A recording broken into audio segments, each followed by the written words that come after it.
Di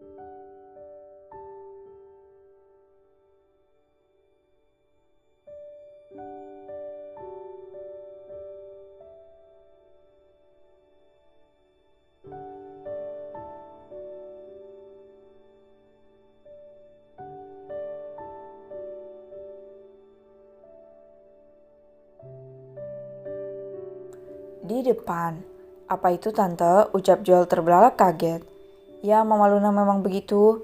"Dia sudahlah jangan dibicarakan," ucap David sambil memijit pelipisnya. "Mereka pasti akan mendengarkan ocehan wanita itu sepanjang jalan." "Sudah bagaimana perkembangannya?" tanya David. "Dia mungkin akan bergerak menuju kediaman keluarga Aniston. Kau bisa melanjutkan rencana selanjutnya di sana?" ucap Joel yang dibalas angkukan kepala oleh David. "Baiklah," ucap David. "Kalau begitu, Pak, aku permisi dulu ya. Aku akan ke kediaman Aniston, ingin membuat masalah di sana." "He," ucap David sambil melepaskan topeng hitamnya dan tampaklah topeng Chloe yang menutupi wajah bagian kirinya. "Baik, kau berhati-hatilah, jangan sampai kau kenapa-napa. Ada istri dan anak yang menantikanmu, jangan bertindak di luar batas," nasihat Gamma pada David. "Siap, Bos, kalau begitu kakak ipar ikut denganku," ucap David sambil menatap Pasco. "Hentikan panggilan kocolmu itu, David, sebelum kupukul mulutmu itu," putus Pasco yang merasa aneh dengan panggilan itu padahal kenyataannya memang seperti itu. Maafkan aku kakak ipar, tapi sepertinya aku tak bisa menghentikannya," ucap David sambil tergelak. "Kau gila?" umpat Pasco. "Baik Pak, Joel, Kak Kristo," ucap David sambil melambaikan tangan. "Dasar bocah, dia persis seperti Aiden," ucapnya sambil geleng-geleng kepala. "Om, Helen mau bergerak lagi melakukan pencarian. Bagaimana ini?" Anak buah si Besara sudah melihat Diandra dan Repa waktu itu di Indonesia. Sekarang hanya menunggu waktu saja sebelum para pengawal itu melapor, ucap Joel. "Tenang saja, rumah besar Park sudah diamankan," ucap Gamma. Sementara itu, Besara tampak melajukan mobilnya menuju kediaman Aniston setelah memastikan kalau Brandon tak ada di sana. Belakangan ini pria itu tak pernah lagi di rumah. Dia sibuk mengurus perusahaannya yang tengah berada dalam berbagai masalah. Setelah Repa keluar, bahkan saham-sahamnya lepas sekitar 20%, membuat pria itu tak habis pikir. Jika saja Diandra ada di sana, dia bisa memanfaatkan Diandra sebagai boneka untuk mengurus perusahaan seperti Repa sebelumnya. Belum lagi Helen hanya bisa menghabiskan uang dan membuatnya pusing. Besara melajukan mobilnya dengan kecepatan sedang, bertepatan di depan kediaman keluarga Aniston. Sebuah mobil pembawa barang tampak melaju dengan kecepatan sedang, namun mengikis jarak dengan mobil milik Besara, sehingga pria itu sedikit hilang lunglai dan mengendalikan mobilnya. Cikit, krak, petar. Mobil Besara berhenti mendadak dan hampir menabrak beton pembatas rumah dengan jalan saat mobil pembawa barang itu terlihat seperti kebingungan dan malah menyerempet mobil milik Besara. Brak, brak, brak. Besara meluapkan emosinya dengan memukul-mukul setir mobil karena kesal dan marah. "Sialan, berani sekali kau," geram Besara sambil mengambil pistolnya dan keluar dari dalam mobil dengan wajah kesal dan marah. Blam. Dia menutup pintu dengan keras dan berjalan menghampiri dua orang pria bermasker putih yang juga tampak keluar dari dalam mobil. Keduanya memakai pakaian lengkap, lengan panjang, dan tampak turun dengan membawa senapan api dan pedang. Tampak sangat menakutkan. "Kurang ajar kau, bajingan. Kenapa kau menghalangi jalanku?" teriak salah satu pria itu sambil membuka maskernya. Tampaklah seorang pria dengan wajah terbakar yang tak lain adalah David. "Siapa orang ini?" gumam Besara saat melihat penampilan mereka yang tampak mengerikan. Namun yang namanya Besara tidak takut dengan hal-hal seperti itu. "Kau yang menghalangi mobilku, sialan, kau tidak lihat ini lecet," ucap Besara marah besar sambil menunjuk mobilnya yang tergores. "Mobil kecilmu itu menghalangi jalan kami, dasar orang tua songong," ketus David. Geram dengan sikap mereka, Besara mengeluarkan pistolnya dan mengarahkannya pada David dan Pasco yang masih memasang maskernya. Serentak Pasco dan David juga melakukan hal yang sama. "Aku bisa membunuh kalian berdua di sini," ucap Besara dengan tatapan tajam.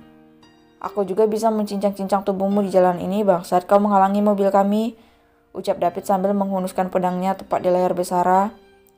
"Aku tidak boleh mengambil langkah yang salah. Jika begini mereka bisa membunuhku. Tampaknya mereka bukan orang sembarangan," batin Besara yang sedikit khawatir melihat kedua lawannya, mengingat usianya dan mereka bukan lawan yang potensial untuknya. Anak muda sekarang sangat pemarah ya. Sudah kita ambil jalan damai saja. Saya yang salah," ucap Besara sambil menurunkan pedang milik David yang berada dekat dengan lehernya. Pasco dan David menurunkan senjata mereka. Mereka melihat kegusaran di mata Besara yang sudah tidak seaktif dulu lagi. Dia bimbang, batin Pasko. Jadi pria bau tanah ini yang ingin membunuh istriku. Takkan kubiarkan kalian menyentuh istriku barang seujung rambut pun, batin David. Kalau begitu saya permisi dulu, ucap Besara mundur dari perdebatan dan langsung masuk ke dalam mobilnya lalu melaju memasuki rumah Aniston. David dan Pasko saling menatap, kemudian mengalihkan pandangannya mereka pada rumah besar di hadapan mereka itu. Ini neraka bagi istriku, maka neraka juga untukku, ucap David. Bagiku ini hanya tempat sampah yang harus segera dimusnahkan. Sudahlah, yuk cepat, kita sudah menggertaknya. Aku yakin dia akan serangan jantung saat bertemu denganmu besok. Ha? Pasko tertawa. Pria itu tertawa dengan cara yang menyeramkan membuat David malah bergidik ngeri melihat wajah Pasko. Pasko, kumohon jangan tertawa seperti itu di depan Joy.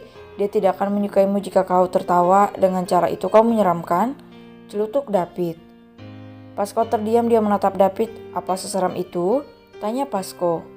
Ya, sangat menyeramkan, kau terlihat seperti monster, ucap David dengan wajah serius. Benarkah monster? Monster ya. Ha, berani kau mengerjaiku? Teriak Pasko sambil mengejar David dengan wajah kesal. Ha?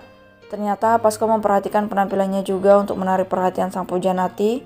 Wah, mereka tertawa terbahak-bahak di depan rumah besar itu. Dasar kekanak-kanakan, gerutu Pasko yang memilih masuk ke dalam mobil sambil mengerutkan wajahnya.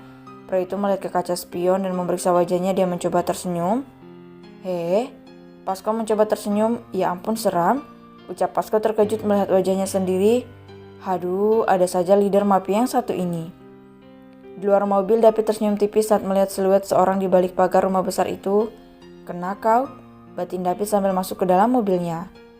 Ah, setan, teriakan David menggelegar di depan jalan itu ketika melihat wajah Pasko. Tepat di depannya sambil tersenyum menampakkan semua giginya yang putih mengkilat. Matanya tertutup, bibirnya mereka. Sungguh senyum yang menyeramkan. Bagaimana bisa seseorang tersenyum seperti itu?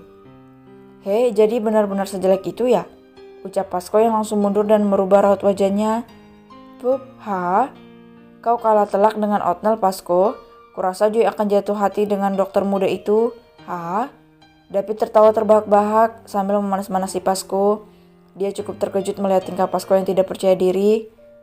Kau ternyata mulai menunjukkan sifat aslimu, kakak ipar. Ha? David tertawa sedangkan Pasko menekuk wajah kesal. Ting, ponsel Pasko berbunyi, begitu juga dengan milik David.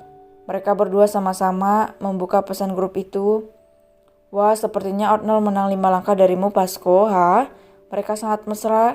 Tawa David sambil masuk ke dalam mobil dan menunjukkan foto Otnel dan Joy yang sedang berfoto bersama dengan Otnel memberi bunga pada Joy. Jauhkan itu, aku sudah melihatnya. Jadilah hati Pasko gusar karena sang pujaan hati sudah didekati oleh orang lain dan David tertawa sepuasnya di sana.